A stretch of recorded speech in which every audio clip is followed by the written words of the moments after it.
Not that this is a game I would play, Atelier Yumia, or whatever the heck the name of the game is. I'm just going to point it out here because apparently this is one of those games that had not necessarily seen a lot of love going to the Xbox side of things.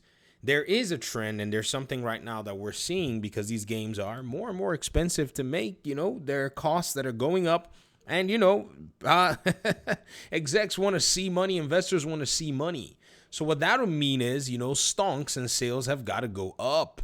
And in this particular reality where stonks and sales have to go up, we're starting to see a trend and a pattern. More and more games are going to be leveraging platforms where they can go ahead and put their games. Here's the thing. A lot of these gaming companies have already mastered their art, making these 3D demanding titles to keep up and meet up with technology. It's not like they can just all go back to start making mobile games. They already have systems built, assets, and all of the others. So publishing new games is going to basically be where they continue to fight in and try to make money. What's also very interesting is, at the very same time, on the player side, there is the reality that games are also kind of pricey and pricing out majority of gamers out here. An audience member wrote and said, games are just too expensive. I just always wait for the deals. I wish I could support all developers who create good quality content that suits my taste. I have to say, there is nothing wrong in waiting for a sale. In fact, there's nothing wrong in finding ways to leverage, the most affordable ways for you to play a video game. I've seen this weird trend where there are people who try to make others who are not spending all their money on video games look like they are some kind of subpar human being.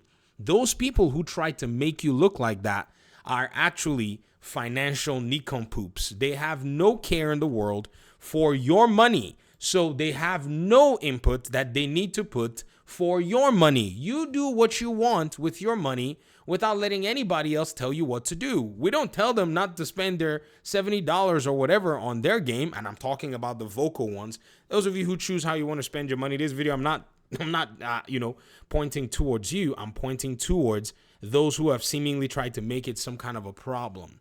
At the end of the day, one thing that a lot of these folk don't really realize is we're in a society where human beings who are gamers have limited resources. It is this area of the limited resource that is starting to have us see a very interesting change in the gaming paradigm.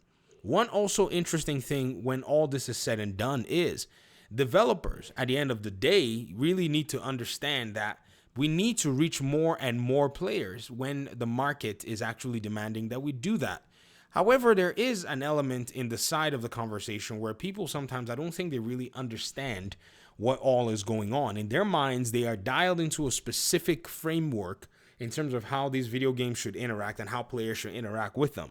Like another audience member said, are companies really this stupid?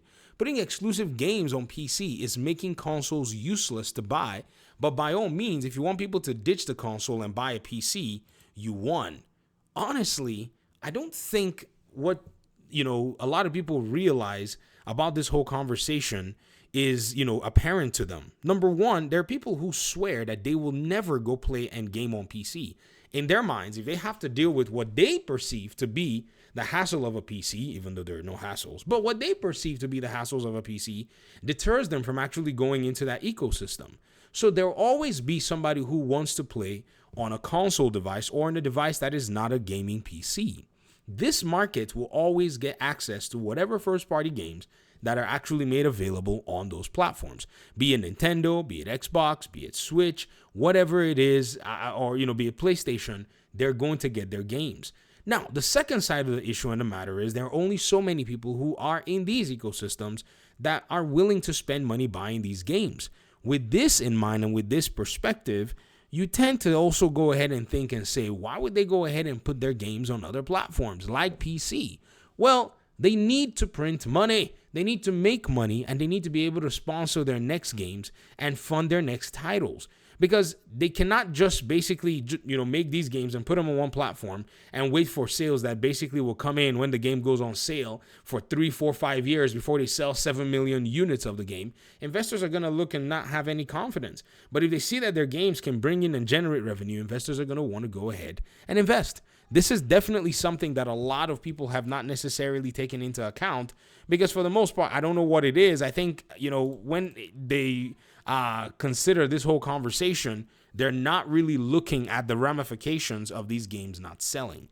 So with these changes, a new market is arising, a new paradigm is arising, and the more games are out there, the more games are, made available to gamers across the board, the better it is and the more sustainable it is for gaming companies to be able to get out there and continue in the craft that they're in.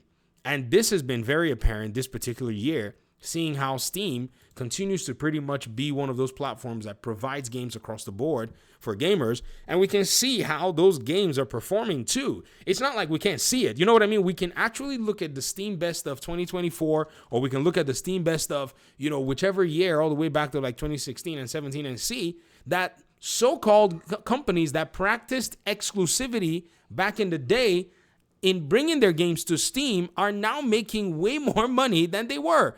In the case of PlayStation in 2024, it was Helldivers 2. In the case of Xbox in 2023, it was Starfield. So all of this is actually showing that there is a necessity for them to make this push in their business. But I digress. I'd love to hear your thoughts in the comment section. Thanks so much for watching. Those of you who are looking forward to this particular game, I've heard you guys talk about it in the comment section. That's why I wanted to go ahead and highlight it in this video, because I guess it marks a change and a switch in a game that had not necessarily been available on the Xbox platform, but now coming to Xbox. I think it's this game or maybe another Koei Tecmo game. Correct me if I'm wrong in the comment section. Thanks again. Peace out.